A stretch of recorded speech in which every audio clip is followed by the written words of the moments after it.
E nós vamos aqui, mais um dia nesta coisa, sozinhos. Às vezes eu penso, às vezes eu repenso. O mundo tá uma porcaria, né, meus caros? Eu penso e repenso.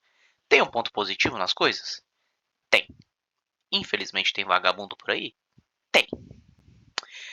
Tem uns lazarento? Tem. Tem uns abençoado? Tem. Tem coisa boa? Com certeza tem.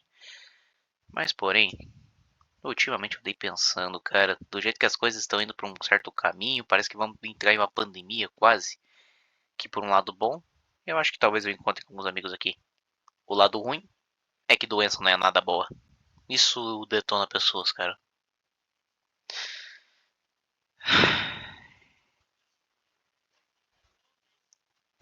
Eu tô cansado de sorrir em pleno caos. Eu tô precisando de um psicólogo.